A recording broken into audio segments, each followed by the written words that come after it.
Today is a good day. And with that, I shall welcome you to me, Gloomy, playing Z.A.T.O. Z.A.T.O. I got this right this time. I got it right. Did I? I believe so. Either way, we're into episode Asya, so there's that. Shall we take a further look then? Isn't that a silly sentence? You hear it all the time, but no one seems to realize how dumb it sounds. I guess it's one of those common tautologies. What is a tautology? Tautology is like close proximity and end result. It's not that I'm irritated by it. I actually find it rather sweet. But even so, you should remember that each day is inherently good. Even if you feel a bit under the weather, it's a good day. Even if you miss somebody really badly, it's a good day. Even if everything around you is changing in a way you fail to understand, it's a good day. The fleeting feelings of a human can change the day's intrinsic qualities, can they? Still, I think I'm justified in saying that today, because I'm drawing a comparison, you see. Today is good. Obviously, there's no other way to define it. But tomorrow will be even better. Tomorrow from 10:30 to 11, the sun will rise. Tomorrow at 10:30, the polar night will finally come to an end. Tomorrow at 10:30, I will be where I need to be. I can't wait. I can't wait. Your friend's not here today. Who do you think? Your pitbull then. Hey, that's spot on. Bright electric light above my head stopped blinding me. My eyes don't hurt or water. It's white. Pure, artificial white. But there's no power in it, no substance to speak of. Nothing to affect me with. It is as good as non-existent. Yeah, you don't have a boyfriend, right, Shabina? Why is that? Dude, look at her. Be real. Bro. Come on, don't say that. Yeah, actually, don't say that. She's not that bad looking. And also, are you interested in having a girlfriend? Then you should probably don't do things like that. Girls just really don't like that, as far as I'm aware. What, you want to be her boyfriend? Hey, Shabina, want to go out with Igor? Oh, we had that before. We had that conversation before. There's nothing I can be affected with. And the light. No, I'm not looking at the light. There's no light to look at. The tundra outside stretches for all eternity, but it's not like a sphere. It's like a corridor. An eternity, clearly defined margins. Funny how that's possible at all. Hey, just so full of contradictions. It's so cute. It's so very cute. You know, that's good. Would be pretty selfish if you stopped doing your homework altogether, yeah? We all rely on you, you know? Yeah, you're the best. You're so smart. What would we do without you? Hear that? People need you, Shabina. We'll forgive you for this time. Just don't get used to it. The tundra is an endless corridor. The city stretches its dimensions to the limit. That means the ceiling is only as low as the city allows it to. The sky is only as tall as the city's tallest point. It's as if everything was set up for me from the start. Unlikely, but it's nice to think about it that way. A bird flies past the window again and again. I used to count, but now I've stopped. I close my eyes and feel the hard wood of the cherub. You know, I had a thought before. We're now in episode 8. Yeah, I'm recording this after realizing that the last episode was longer than it should be. Yeah, I really believe that this reality glitching, I've read that. I felt it by reading it, but it's so far from each other that it's hard to realize just by reading it. I believe that visuals, more intense visuals, would do a really, really great job of delivering the falling apart reality more than the text could. It is subtle. It's really subtle, but if you're looking at it from the text perspective. I know, may some of you go back and check out the other episodes. The bird, for example, the bird is always there. The freaking bird is always there. There's something about the light and about the distance. Things are repeating itself rather often. Not exactly the same, but close enough and unfittingly enough in the situation they are in. So the feeling comes across, but damn it, I really believe that with visuals, we could see it in episodic style, it would be really, really, really better? Not obvious, but better. Intentional. I have no idea how to word that. I close my eyes and feel the hardwood of the chair beneath. I'm Asya. Asya is my name. It only took 2 days. It's been 2 days since I visited Marina's apartment. The time flew by so fast that each hour felt like a year. I don't know how it works. A lot of the things I've been pushing to the farthest corner of my mind have become harder to deny. Not that I have the reason to deny them. There's nothing bad about people casting shadows at irregular angles, or sounds and voices coming from the wrong direction. You know, things like that. Described, fine. But I mean, the pacing of the game would really profit from just seeing things like that. You know? I'm not blaming the developer for this one. It's a free game. The problem is with free games, there is no budget behind it. Probably made it in between time. I read that.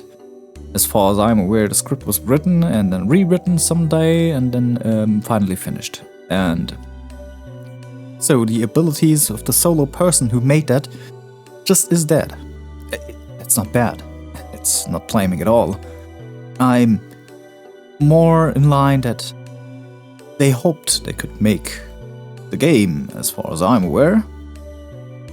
But I believe that as for my feelings, not expectations, feelings, I would feel it way better if we had more visuals. I don't want to blame the developer for not adding more visions. That's a very distinct style we have, but the glitchy effects, the reality breaking down part, I feel that would profit really hard from more visions, more visuals. You get what I mean, do you? I don't want to come off as entitled, you know? I really like the game and its style. It just would really, really help for the pacing and all. I'm coming off as entitled, do I? Ah well, moving on. Are branches moving the exact same way in sync? Or memories replaying themselves differently each time? Or me doing things I've already done, but never noticing it in the moment, only after? It's alright. Everything is falling into place. The schoolyard looks okay. Still cold, still loud, with kids still shooting snowballs from the hill. Though I'm not sure what they're throwing them at. The light is slightly off. It's a little too blue. Was it always this blue? It's a beautiful color. Marina and Vedem are just around the corner. They're both smoking. It's you. Marina. She doesn't talk. I see. How's your family? What a pitiful face. I unbutton my coat and pull a small bottle out of my apron. Here. Huh? Mom refused to take it. Then force her. I can't. What about you? I don't want them. Vedem takes the medicine from my hand. He dry swallows 2 pills right away. Marina, hey. He taps her shoulder. She looks at him dazed. See this? Okay. He takes a cigarette out of her mouth and passes it to me. I don't smoke. Just hold it. He tries to open Marina's mouth a bit wider to slip the pill in. For a moment, it seems like she won't resist. Say ah. He takes her head and slaps Vadim's hand away. He smiles faintly. My eyes sting. I give the cigarette back to him. I'm sorry. I hug her and she hugs me back. Her hand reaches up and pats my hair. There's nothing to that gesture. It's like she moves on autopilot. That's okay. That's okay. I feel that's so sad. But it's okay. Because Asya did that. That's okay. The television is still on. I hear its quiet murmur from the living room. Is the world oncoming already? It was on the morning. Well, it was on in the morning too. It was on yesterday. When was the last time it was off? I stand still by the glazed door. The metal glass makes it impossible to make anything out. All I can see is the bright glow of the TV framing my father's shadow. I don't want to open the door. I'm not going to open the door. But it's already half ajar. Mom isn't anywhere else in the flat. She must be in there. Yesterday she kept asking me where Dad was, again and again. I didn't tell her, but her sheets were all over the floor when I came back, as if she crawled out of bed, made her way towards the noise, towards the living room. Mom? Mom? Mom. I should come in. I should come in and talk to her. To them. My hand reaches towards the handle. The TV. What's that program? I don't think I recognize the sound of it. It seems familiar, like a regular news broadcast. But I can't understand a single word. I close the door. I can still hear it faintly. It's okay. My breath is a little uneven. Why? It's okay. Sunrise is tomorrow, right? Right. I'm Asya. Tomorrow is the best day of my life. Tomorrow. Tomorrow.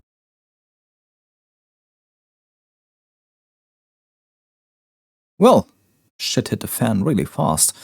My eyes snap open. What's the hour? I turn on the lamp. Okay.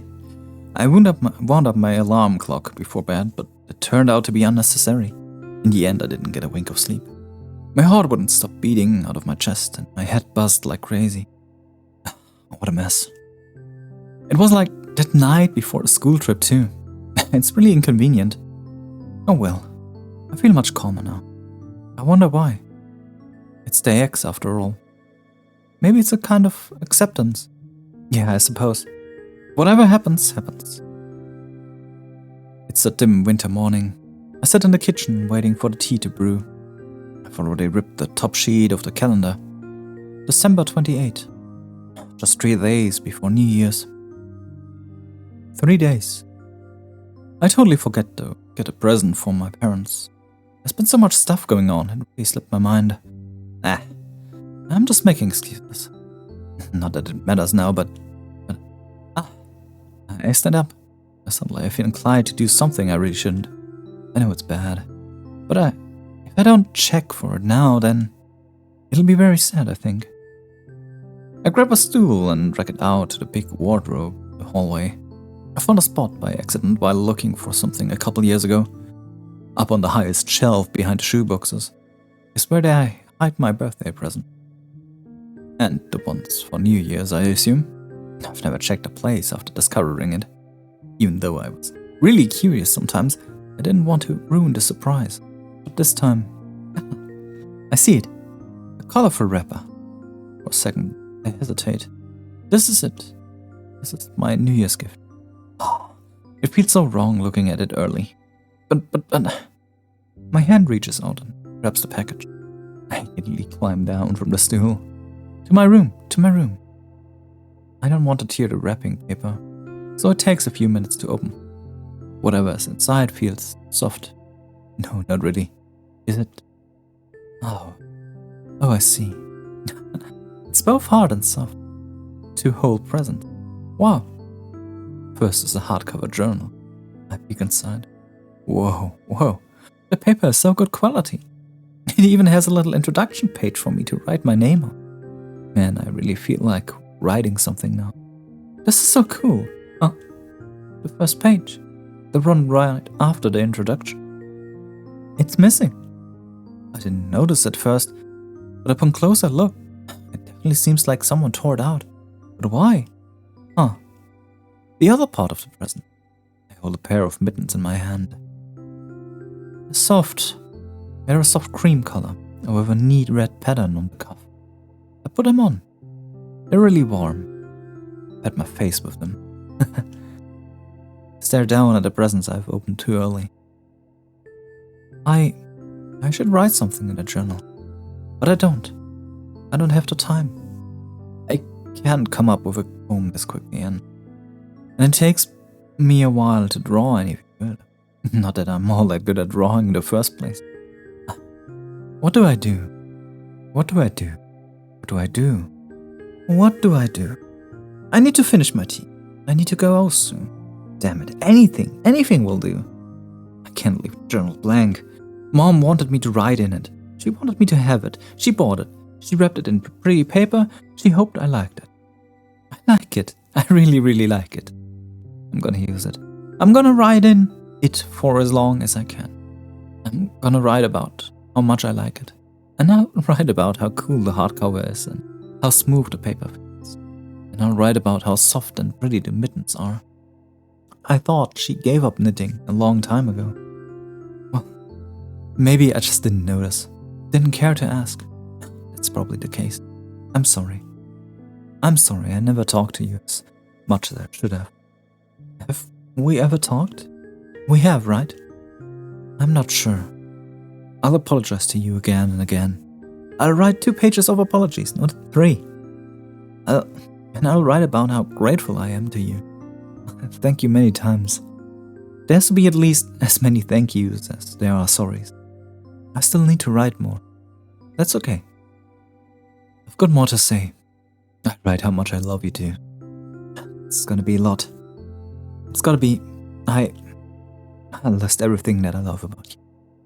It'll be a little difficult at first, as embarrassing as that is to admit, but I'll try. I'll really try. I love you. Well, to be perfectly honest, I never liked the meals too much, but watching you cook always felt so nice. And I love when you talk about something with a smile. I can't remember the last time that happened, but I know it did and made me happy.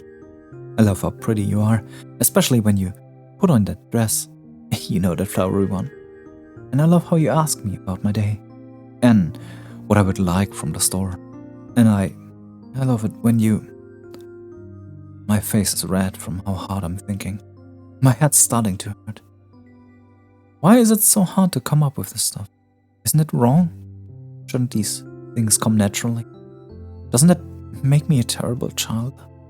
It's like there's this border in my mind I just can't cross. All I can reach is the most surface level observation. As if everything beyond my immediate surroundings is swallowed up by an impenetrable darkness. It's like my memories are... Oh, that's right. Of course, that would make sense. I look down at the notebook. Despite my reservations, I've managed to exhaust a good dozen pages. Skimming them now, my grammar isn't very good. It was never that bad, was it? Perhaps it's time I stopped. My hand feels sore. I shake my wrist and glance up at the clock. Crap. I really need to go. But it feels so nice right here. It really is a wonderful present. Thank you so much. Thank you so much. Thank you so much. I love you. Signed. Asya. Signed Asya. My name is Asya. I close the book and grab the mittens I've left on the bed. They're really lovely too. Of course I'll wear them. I gotta get dressed. The tea must be cold by now, but that's for the best. I'll down it quickly. Then I'll brush my teeth, brush my hair, make myself look decent, and then I'll be on my way. Luckily, it doesn't take long. I slip into my balanki and take a last look down the hallway. The door to the living room is still closed. There are no shadows on the other side. Just quiet static. I think that's okay. Goodbye, everyone. And I leave my apartment. The door closes itself behind me.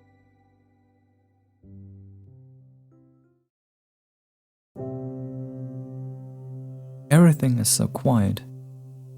It's still pretty early, I suppose. It's Sunday too. I went to school yesterday, which means it's Sunday. People don't get up early on the weekend, so that's why there aren't any. That's a good explanation, even if it's wrong, if I know why nobody's around. It's really true. The wound is closing. Soon the world will heal. The sky is a lovely muted indigo, which the street lamps weren't on so that I could see a little better. The sun will have already come up by the time they're off. A pity, but there's also a lot of charm to how these streets look at the time of day. Especially with all the New Year's decoration. It's just that I seem to have grown a little tired of the dark. Don't worry, it's only a little. I like how the yellow lights contrast with blue. I like how snowflakes flicker on the burning beams. I like how snow mountains shimmer when they're just outside the rings of light. Actually, I want to get a better view. Can I really do this? I don't see why not. Both ways, more out of habit than genuine caution. It's not like we had tons of cars driving through here before, did we? I mean, everything's pretty close. So the cars driving past were mostly outsiders coming in and out of the city. We didn't get too many of those, I believe. That's how it should have been, logically speaking. I bet that's how it was. I'm sorry, my head has been getting pretty foggy. Please bear with me. I quickly walk into the middle of the road. Asya. I'm Asya. My name is Asya. Right, the street. I've walked here all my life, but it looks so much broader now. I like this angle. It feels fresh. Walking down the road like that. No, I don't want to walk. It's childish, but my body feels like running. I've never flown in an airplane, but I've seen this on TV. They have these long tracks lined with guiding lights. It's like the street ahead, with street lamps on each side. It's pretty close, right? Just like a plane, I'm going to ascend above the clouds, up to the stratosphere and beyond. This is my landing strip. I'll spread my wings, I'll rev my engine, and take off. Oh, that's so bad. What are you doing? Ah, poof. I stumble and collapse into the snow. What? I shovel to get back up to see the person who just spoke to me. That voice, that laugh. It can't be. It can't be. It can't be.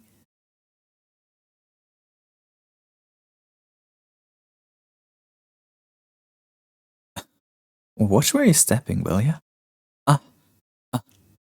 Asya! My body moves on its own. Whoa there!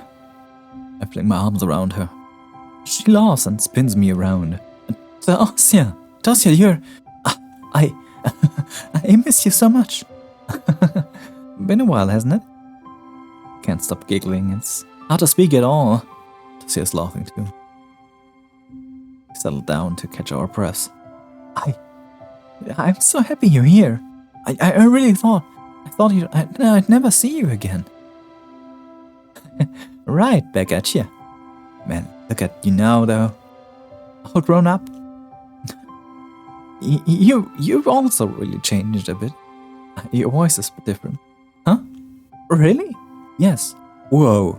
It's bonkers. I didn't notice at all. You still say that? What? Bonkers? You got a problem with bonkers? I don't. Thought so. Asya, I can't believe it. It's been 3 whole years. But it's also like no time has passed at all. She looks a little older, but her personality is just as I remembered. So, where are you heading? Oh, I'm going to the research center. Huh? Why? I have something I need to do. It's important. Whoa, so serious. Yeah. You're not gonna tell me what it is, are you? Why, it's not really a secret. I'm going to send a message to the world. A message? Like love and peace? Kind of. Man, we meet at last and you decide to act all cryptic? Give me a break. Sorry, but you can tag along if you want. See everything for yourself. Why not just tell me? Sure. Not like I have any choice. Yay! We walked down the empty road, chatting just like we did when we were children. I'm so happy. I just really couldn't imagine ever seeing her again, talking to her, hearing her voice. Asya. The memory of her seemed so spotty at times, but I'm glad I was right. I remembered her right. How you been anyways? Good.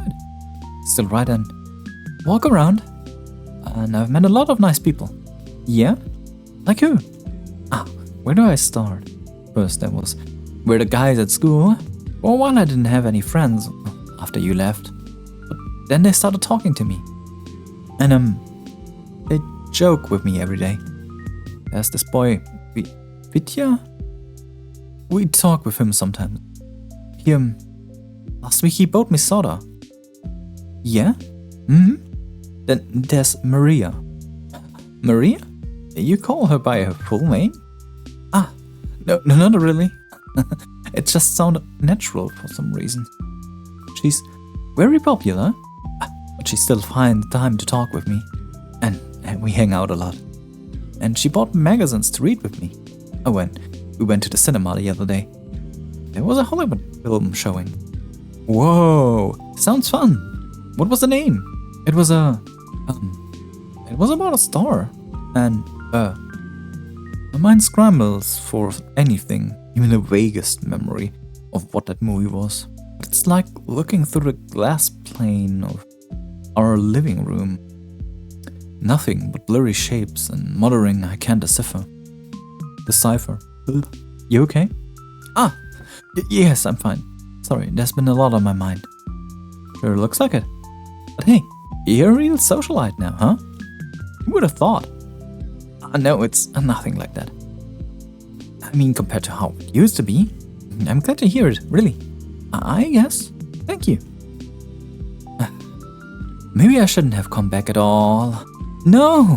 What are you saying, Asya? Of course I'm kidding. Jeez, you're so easy to tease. She ruffles my hair. You're mean. Yeah. Speaking of, the other kids aren't picking on you, are they? Picking? No, of course not. You sure? If I wanted to bully someone, you'd be the top of the list. No, seriously. The boys can get a little carried away with the games, but my friend never lets it go too far. Your friend? You mean Masha? No, not her. Another girl. Her name is Ira. Oh, that's the only clear name she has. Oh, Ira's really cool. She's amazing. She can come across as a little unfriendly at first, and the way she talks is sort of rough. But she's a very kind person, and, now that I think about it, you two are pretty alike. Well, if you say so. Wait, are you saying I talk like a brute? I didn't say that. I said sort of rough. And I'm supposed to be the mean one. It's not that bad though. I like that about you too. Well, ever heard the words backhanded compliment? No, really. I'm a little jealous. I wish I could talk like that sometimes. You know... Nah, never mind. Hey, you can do that. Spit it out. I said it's nothing. Forget about it. Come on, Asya, please. For old time's sake. Don't make those eyes at me. Seriously. It's gonna sound bad. It's okay. You often say bad sounding things. You. Fair enough. Alright. Well, it's stupid. She stretches her head and looks away. Yeah, Asya's just as she's supposed to be. You're kind of a wuss. Can't argue with that. So when I was away, I kept thinking, man, she's probably having a real tough time over there. Those bastards better not touch her or else. And then nothing followed. No else.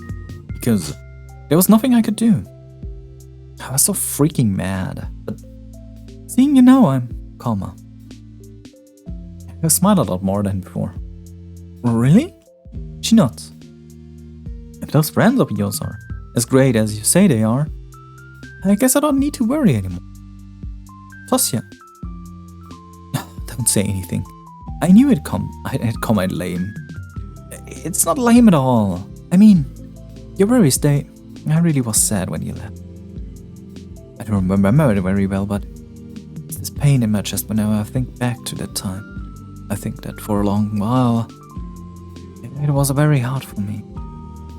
But then, little by little, I learned to be better.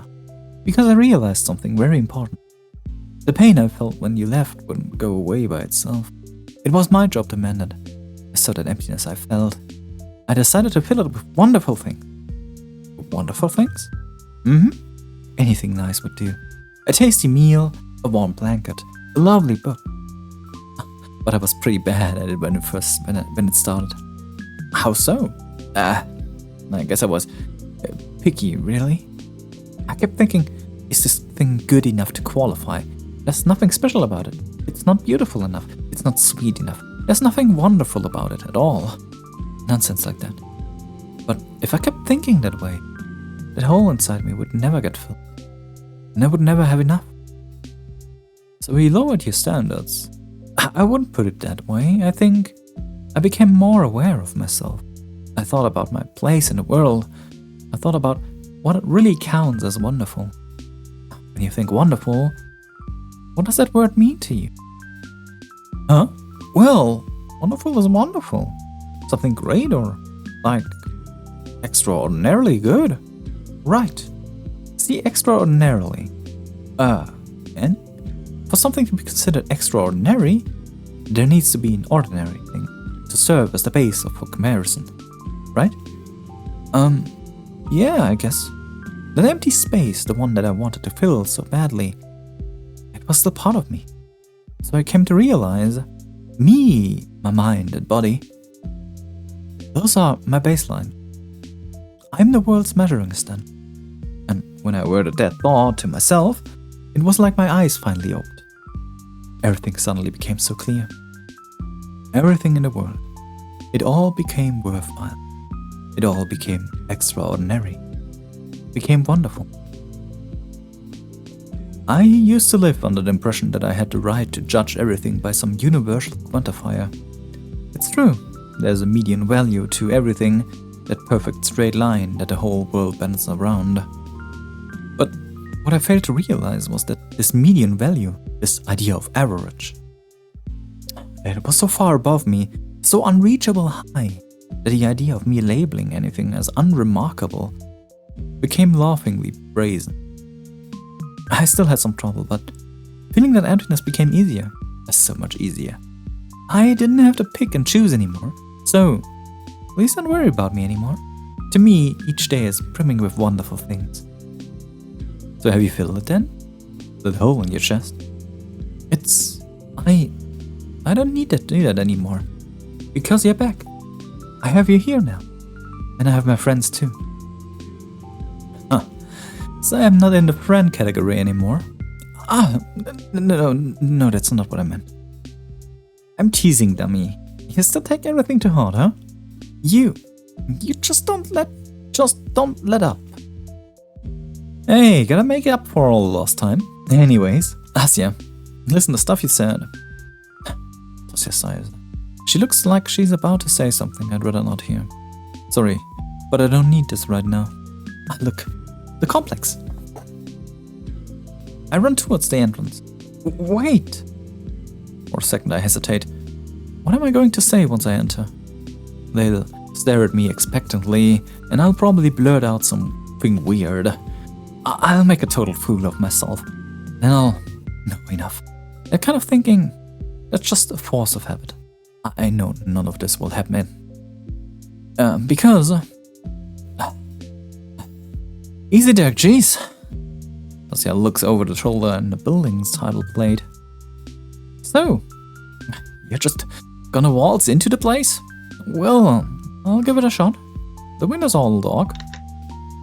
Oh, it's open.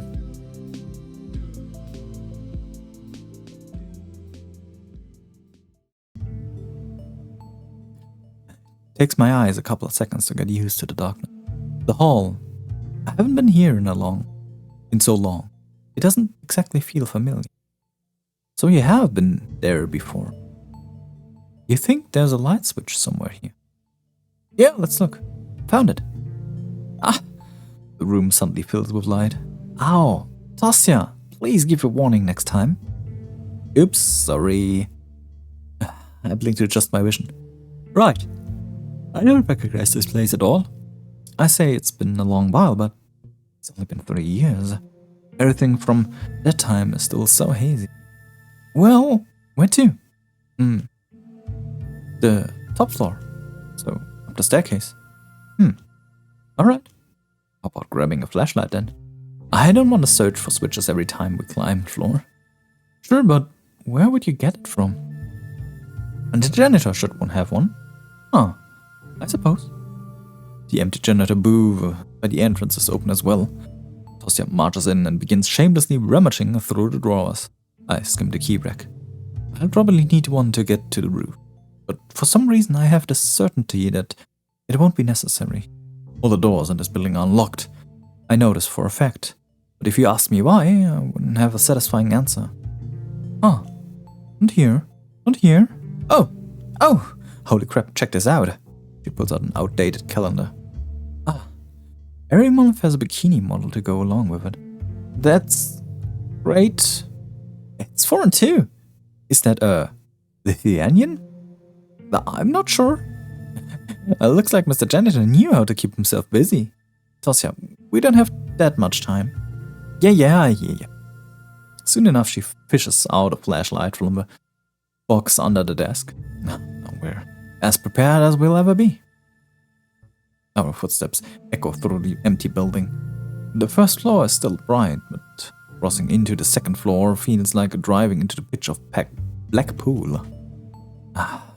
After a bit of fiddling, Asya shines the flashlight into the void ahead. The beam illuminates the statue by the wall. It's thin and wiry, but the shadow cast has a rather intimidating shape. Are you scared? Me? No, I just don't like this place. I think it's interesting. There's nothing interesting about it. It's just a big old garbage bin. That's harsh. That's too soft. Honestly, I know you're kinda like that, but shouldn't you of all people be a tad more critical? Huh? Why? You're the reason we got split up in the first place. Doesn't that make you mad at all? I suppose, but I just don't remember it all too well. Ah, I see. I'm sorry. Don't worry about it. I'm just a bit surprised considering... Well, whatever. Maybe it's for the best. Sorry. Apologize again and I'll kick you. Wow.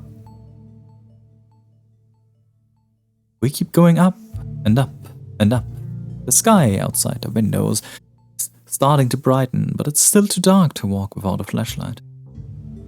I think I'd be really creeped out if Asya were in here with me. And then again, maybe not. There's nobody left to harm me after all. If I've made it this far, it means the universe has willed it. And if the universe willed it, then I'm following a predetermined path. There's no point in fearing a fate that's predetermined. I believe that, considering that she's keeping her name really safe and just trying to really remember that, I don't think the path is predetermined and that the universe has willed it. I believe that's all her own will that keeps things as it is, considering the states of things and how everyone else has nearly already integrated into the code. Her being there, her being in the moment, her even making it this far is a sign for her will. I had a better word for that one, but I forgot. You probably have a better word for this one. Tell me. I shouldn't be scared. I shouldn't be worried at all. But I watch the halo slide along the stairs and walls and railings, and I keep thinking of that scene from a cartoon. A really popular cartoon I can recall the name of. The episode when they are stuck in a dark cargo hold and Bunny makes scary shadow puppets appear in the flashlight. It got me so spooked as a kid. Of course, I'm not afraid of things like that anymore. It's just a vague memory that keeps rattling around in my head like a coin in the washer. A little irritating, but it's not worth dwelling on. Which reminds me... I know it's probably unpleasant for you, but... Yeah? Do you remember why you had to leave? Ah, that. You don't have to if it makes you feel bad. Pissed is what it makes me. I don't remember what they called it exactly. Some scientific mumbo-jumbo. Osmotic distortion this, osmotic distortion that. I guess the fact that I exist didn't sit well with them. What? That's terrible. Man, it just really got on my nerves. You were all up in arms about it too. I can imagine. Sorry. That seems like I couldn't do anything in the end. You did everything you could. Honestly, I'm kinda surprised they let you go after all that. What do you mean? Your ability. Huh? You know, willing things into existence. Hey, don't quote me on that, okay? I'm oversimplifying and it was all pretty complicated, you know? Like all your wishes came true or whatever, but essentially, they said you had the potential to cause big distortions. Big distortion. That's... Hold my head. Right. That does sound about right. Something like that. I've heard something like that before. 3 years ago. No, not just then. Long after I've heard very similar words. I've known someone who wanted to create a distortion but failed. Because they said you were one of them. Distortions. Pretty much. I think I tipped off some sort of radar. I see. That rings a bell. A bell I can just barely hear. An office. Wires. Someone talking to me in a friendly voice. It's also dark. It's impenetrable. I feel as if I'm trying to illuminate a ballroom with a matchstick. Damn it. Do you remember anything after? After you left? Yeah, aside from the stuff you already told me. Well, I furrow my brows. After she left. What happened right after she left? All I recall is... All I can remember is the feeling of deep despair. Jeez, it's fine. You look like you're gonna pop a vein. I'm sorry, it's just really hard. I feel like I'm just about to grasp it, but it slips away. It slips into this awful feeling. Like I've lost all hope. Ah well. Who cares if you don't remember the details? I'm here, you know? Yeah, I'm really happy about that. I got that the first time. Oh, look. Ah, that mural.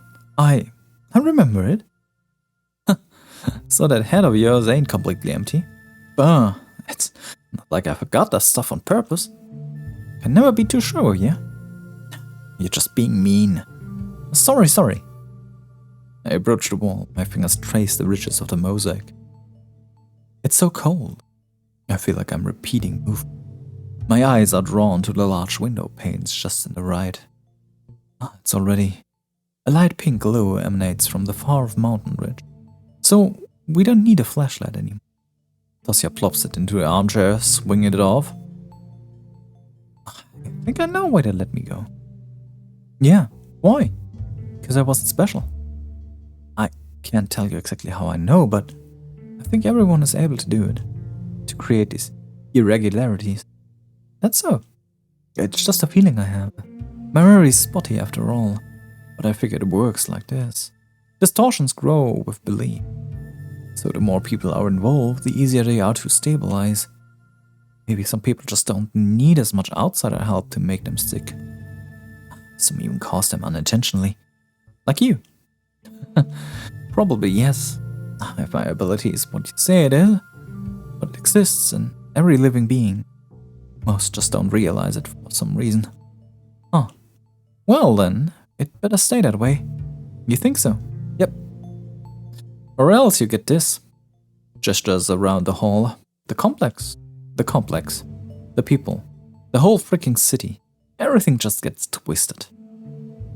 There are things in the world not meant for humans. Most have that mental barrier for a reason. But what about you? You probably wouldn't exist if it weren't for this. What are you talking about? Of course I would. You just call me by another name. Huh? I mean, I'd still be Tasya. You simply wouldn't label me as a distortion. I'd never call me something like that. Well, that's just a scientific term. Deny it all you want, that's how the world defines me. I don't care about that. You're a friend to me. You always will be. Sure, it's nice of you. But that's not what I'm getting at. To be frank, I don't think there's anything wrong with the whole distortion label. I just hate being grouped in with the stuff they're doing here. Huh? The distortion producers by this place are nothing like me. They're too calculated, too institutional. But I was born from a wish made in earnest. If both of us had never known these rules, what the world deems as balanced or unbalanced, I'd still exist. You just call me a miracle. You! How could I put it like that, okay? I don't think there's anything wrong with that. But did I ever tell you about it? About the world always rebalancing itself? I know this, but how do you? What they're doing here is a crime. Not just against the stability of the universe or whatever. I couldn't care less about that. It's an insult to everyone's hopes and prayers. Because whatever change they're trying to enact comes from a mandate, not the heart. This great distortion, irregularity, whatever you call it, it's not the sin itself. The cynicism behind it is. Tasya sighs and reclines back into the armchair. I don't have anything to argue with. I see. I thought I've reached the very end. I didn't think I could fall any deeper in love, not at this point. And yet here I am. So it turns out that you're quite a romantic. So pure of heart, huh? Do you have a heart? Not in a traditional sense, of course, but it doesn't matter. Whatever passes for a heart in you, I hope my message reaches it. The glow keeps getting brighter. I check the clock on the wall. Tasya, we have 30 minutes left. Let's go. Yes, sir. Finding the exit to the roof doesn't take long. Just a separate staircase down the hallway. I press on the handle. No resistance. Guess I was correct. There's no need for keys anymore. Of course there isn't. Everything is becoming right. Everything is returning to its most natural state. All of the lock values have been reset to 0. What is the default state of a lock? It's being opened. Right. It's so bright outside. I blink a little. Phew. If this was summertime, I think I would get blinded. Little by little, my vision adjusts. I blink again, just staring straight ahead. And then I see it.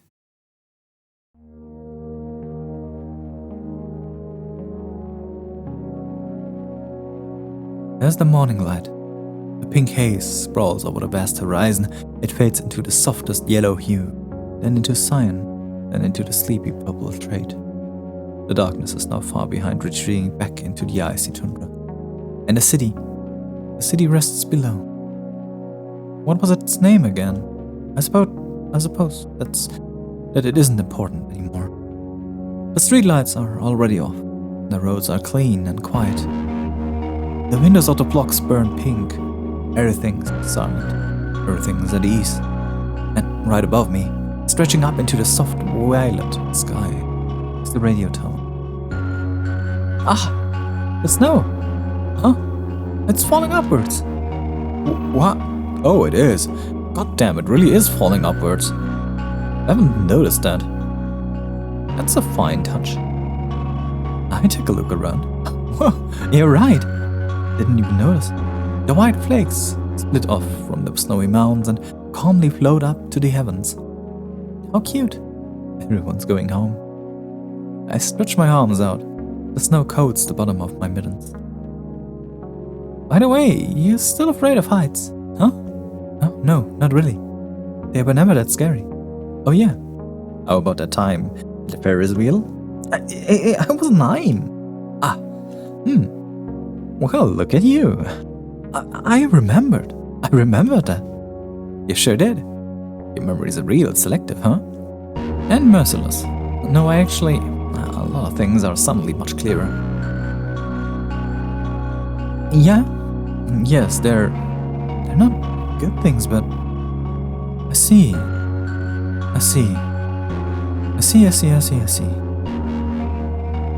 I've used up all the matches Tasya gave.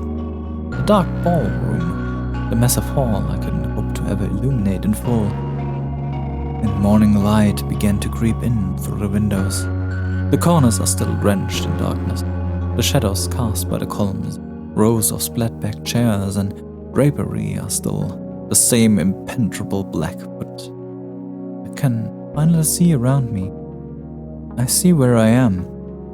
The lovely pattern on the marble floor, the beautiful exotic vases, the dozen of paintings lining the walls. Huh. There I go again. Ballroom? Lavish decor? Who am I kidding? The place that I struggled so hard to see was no more than a stuffy little room. The morning light shines through a concrete crack, not through an arched window. The beam falls not on marble but onto... There isn't much to fall on. My own pathetic figure writhing on the floor, crying for Tasya.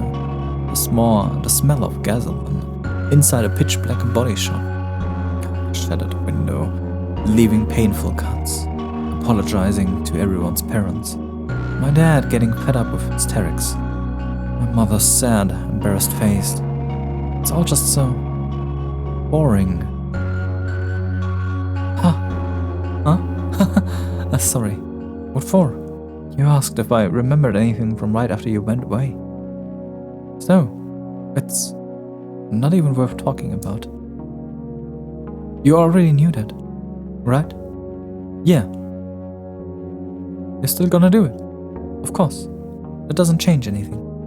Glad to hear that. Well then, up we go. I nod. Up we go.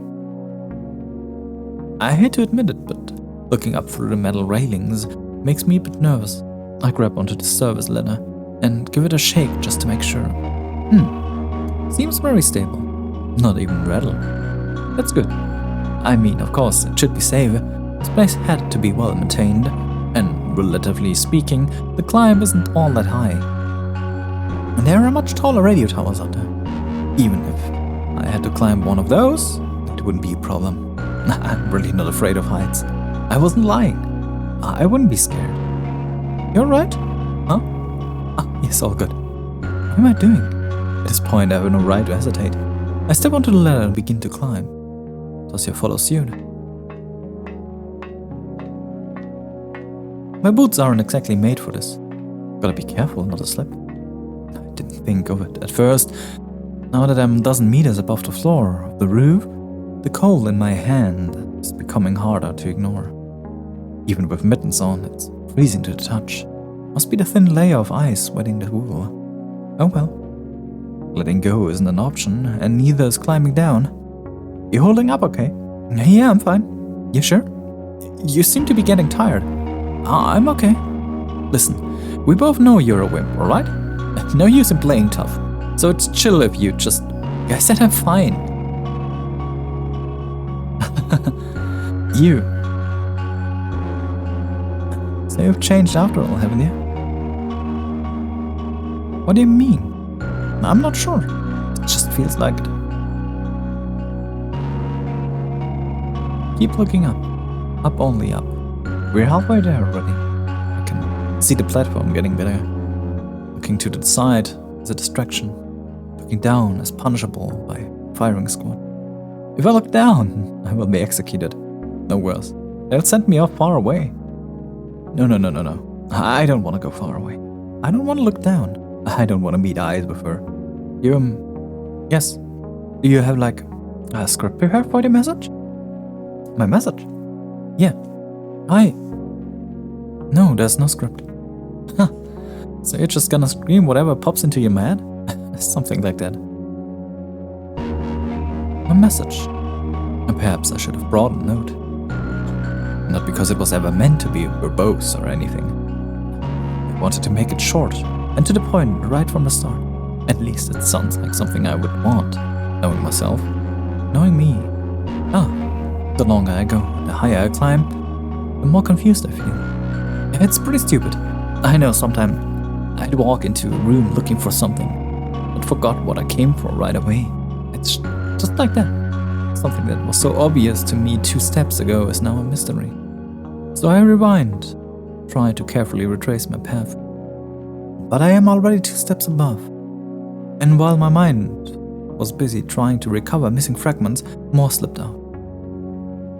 I can't afford to get distracted, so I'll get back to my point. The point I was making. Right. I don't need a script. It would be nice to have a note in retrospect, what with me all being dumb and woozy, but even now, I'm not too worried about messing up the words. They don't matter that much. They're only vessels. Those are important for any message, of course. But when the emotion that overwhelms me is so strong, I'm sure that I can reach its destination no matter the form. It's strange. It seems like so much is slipping away. Slipping. But this one feeling hasn't diminished a bit. It's like every cell of my body is a bus. In my head, the blank spaces that won't stop forming don't remain empty for long. Because the feeling, this warm, wonderful emotion comes pouring in and fills them up to the brim. It's really, really lovely.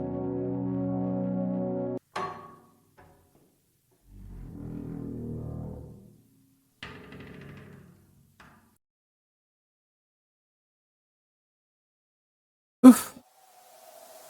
I cover my face. It's so windy up here. I hope my scarf doesn't get caught on anything. I crawl up to the platform and immediately slouch against the tall antenna. The ache that's been numbing my arms and legs for a good portion of the climb has suddenly become very apparent. Ow. Hey, past me. Would it really be so hard to exercise once in a while? Finally. A girl crawls out behind me. At least she's high on energy. Man, is it breezy up here or what? Her eyes are glued to the view in front. What's that expression? Can't blame her though. It's breathtaking. Whoa! Are you seeing this? Yeah. This is bonkers. Bonkers! You're not reacting at all. Come on. Everything's so tiny. Wow. I can see so far. It's really beautiful. I'm just a little tired. Phew. Give me a minute. Woohoo! Her voice is drowned by the howling wind. She laughs. The rising snow is viciously pelting her face. She doesn't seem to care. She's running back and forth around the platform, giggling and screaming profanities as loud as she can. She's so happy. It makes me happy too. I stand up and swipe the snow off the back of my coat. The clumps detach and float into the sky. The sky? It feels so close. I reach my hand up and... yeah, no. I'm not tall enough. Of course, there's the antenna right beside me. It's the peak propping up the sky. So, around 5 meters until I'd be able to make contact. I don't think I can climb it though. There's nothing to grab onto, and frankly I'm too tired to try. Hey! I call out to the girl. What's up? Come here. It's about time. Oh. She skitters closer, still wearing a huge grin on her face. I fix a scarf around her neck. It's cold. Cover up a little. You still worry about that. Don't pout. I don't want you to catch anything. That's all. She lets out a sigh of resignation. Are you my mom or something? I could be. You never know. No way. Why not? You look too young. Maybe I'm blessed with really awful looks. Uh-huh. Where's my dad then? Dead. I poisoned him. Scary. It's rising. Ah.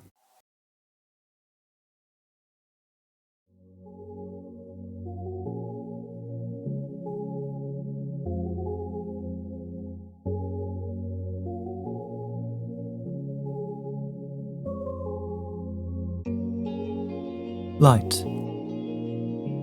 White, blinding light emerges from the endless mountain ridge. The jagged line of the horizon catches fire. It's burning high and wide in red, orange and pink, in the most painful shades the human eyes can see. The flames are caught by the howling wind and start to spread across the melting fields of snow. Closer and closer, closer and closer, until I turn my head. The figure of the girl beside me is bathed in the violent morning rays. Her hair is the same color as the blazing hill. Her face is so familiar and warm, it makes my chest hurt. Your name. What's your name? Ah. She turns. I feel as if my entire world has reached a boiling point.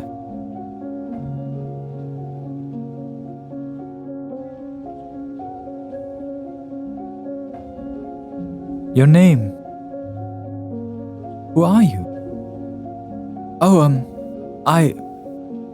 sorry. I'm not sure. And you are? I see. That's okay. Okay? Uh-huh. It's alright if you don't remember. It's probably not important. You really think so? Yes. Because I feel like I've known you for a very long time. Me too. It's wonderful. Then there's nothing to worry about, right? I guess so. It's just that, huh? What's wrong? I feel like I had something very important to do. A message. I think I was supposed to send a message. Message? Like a transmission? Ah, probably, yeah. Since we're on the top of a radio tower. Ah, yeah, that makes sense. What's the transmission? I don't know, but I can sense it. There's this feeling I need to get through no matter what. Oh, okay, that's no good. And who are you sending the message to? I look around. The endless tundra wraps around the globe. The western front looks cold and dark, but soon the fire will spread over the surface of Earth and fill the sky. The little town below is already engulfed. The metal tower is red from the heat, like a blade ready to lay it against an end. Little by little, everything burns up. In a few moments, the entire planet will combust. The sun keeps rising, the days breaking on the searing peaks. The girl I know is smiling at me. The girl I know. This girl. How many times have I seen her face? How many times has she seen mine? I can't say. I really can't remember. But I know her better than any other person on planet Earth. And I think she knows me better than anyone too. I know her eyes have seen me at my worst. I can only hope they've seen me at my best. Is my best enough to outweigh my worst? I wish I knew. But she's still here with me, even after witnessing my lowest, my most embarrassing, my most disgusting moments. She's still giving me such an earnest smile. The person closest to me. The person standing in the ring of fire. My best friend in the whole entire world. There's something wrong. No, not at all. I shake my head. What's my message for? There's only one reasonable answer. I have something to tell you. What? That's right. I have a transmission for you. So get your receivers ready. Me? Yep. Alright, transmission starting. In 3, 2. Wait, I mean, okay. I'm listening. I'm on the line. 1.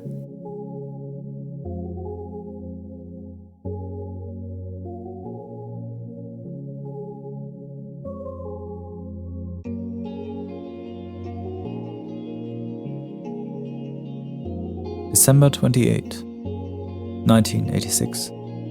The polar night over the districts of Vorkuta, including the towns of Vorgashore, Kos, Komsomolski, Mulda, Oktyabrsk, Pormyshleni, Iletsky, Serverny, Sapelyorny, and the closest city of Vorkuta 5 has officially ended. I'm so sorry for butchering the names of the cities, but please bear with me. A complete failure to establish contact with Vorkuta 5 via landline, radio, or telegraph was registered by municipal authority in Vorkuta during the late morning hours. At 11 Moscow Standard Time, a KGB investigative unit, accompanied by a military escort, confirmed arrival at the designated location. No personnel were present at any of the city's checkpoint gates. Over the subsequent hours, the deployed unit conducted a comprehensive survey of the area and was unable to identify any trace of human or animal presence.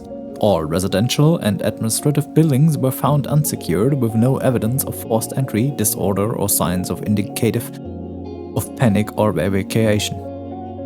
Additionally, military detachments were deployed to secure the perimeter and conduct further inspection. A contingent of government officials and technical commission was dispatched to retrieve confidential documentations and sensitive materials from the local research complex. All documents related to classified work and structural dynamics have since been transferred to the USSR State Archive. A continuous radio transmission originating from the town's communication tower was located and disabled. The intent of the transmission remains undetermined. While the broadcast could be interpreted as malicious hijacking, the surrounding circumstances prohibit such a conclusion at this time. Public disclosure of the event has been withheld. Those relatives of missing Vorkuta 5 residents have been issued a monetary compensation in the amount of 200 rubles per case. Addendum. Unverified civilian reports indicate that the aforementioned transmission continues to be intermittently received across various locations in the Komi Republic, despite full shutdown of the city infrastructure. The signal is most clearly detected between 10:30 and 11 Moscow Standard Time. The transmission consists of a repeated phrase in Morse code, the content of which remains under review. God damn it, I can't speak Morse.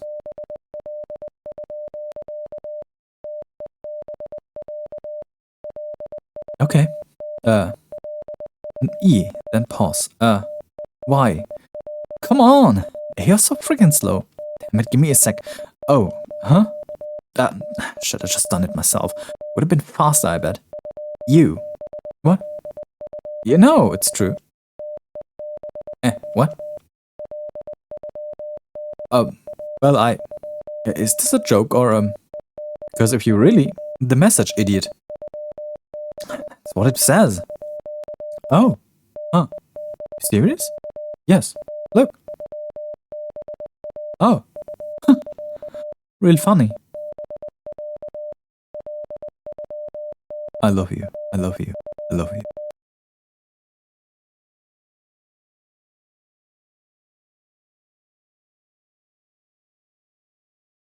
Oh.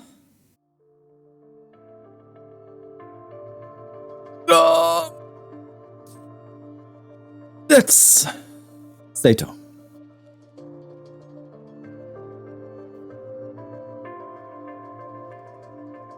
By Ferry.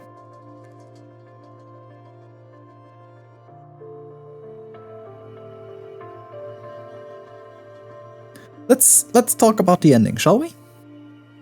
While the critics run through here. Oh, there's an Ada Rabbit. I see an Ada Rabbit fan when I see one. I see that Ada Rabbit. You're You're not missing my eyes. I have played those games. And I Auto Rabbit as well. As if anyone will ever hear this, but hey. Fine, either way. So, in case, what I do now? Let's stick on the starting screen for a second, shall we? All right. So, Asya and Asya are practically the same person. Yeah, I'm running out with that one first here. And Tosya is actually a manifestation of Asya's mind. And an imaginary friend that she created in reality. And that's why they took her in and tried to find something along that line. That's Tosya for you. But interestingly enough, I feel that Tosya herself has a deeper connection to the code and a better understanding of everything there is behind the things than Asya will ever have, because she's more directly connected to it. Interestingly enough, that part that I found the most sad was the part with her parents, actually. It's so weird. They didn't seem to have a great relationship. Even when she tried to find the best that she could, all she could find were some basic things. Not that it's bad, but obviously, at least her mother cared about her deeply. An interesting part.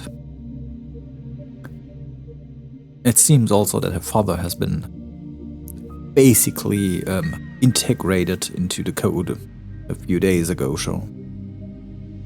Huh. Also, I like that the last day basically is that everyone is already gone. And I do believe, because of the weird way that she's recalling the names, that at the point where she was talking about Marina and Vadim, that they hadn't fully integrated. So that's why she had the names wrong, but Ira's name right. At that point in time, she was basically just running on pure will alone. Otherwise, I can't explain that. Well, it's getting awfully obscure here. All in all, I really like that one. Also, even if there's the music was giving me some problems with releasing the videos, but hey, fine, I'll take that. I'm not interested in making money with this one. Huh. So, getting the overall story quickly into a context that is understandable. At some point in time, the USSR has determined that it's possible to will things into existence, like reality bending, and that most people can do this, even though it's unsensible. They just don't know. And there are a few humans that don't have a skin on their soul, as the game put it, who are more in tune with the code and can actually more directly interfere with it because they understand it better. Those are more aware of the things they can do. But the world itself doesn't like that, because the world allows that, but not for the sadistic reason they do it. Normally that's an ability that comes from an earnest wish that gets fulfilled through the world. Interesting thing. And it's also really kind. I do get why the subtitle is I love the world and everything in it. But either way, they made it count, and that's the research they did, and everything just fucked over and everything disappeared then. Well, that's gonna be it for Z.A.T.O. I've been Gloomy. I hope you enjoyed yourself. I will see you again next time with something else. Till then, bye bye. Oh, and Have a great evening, morning, day, or whatever time it is at your current place and location. And till next time, bye bye.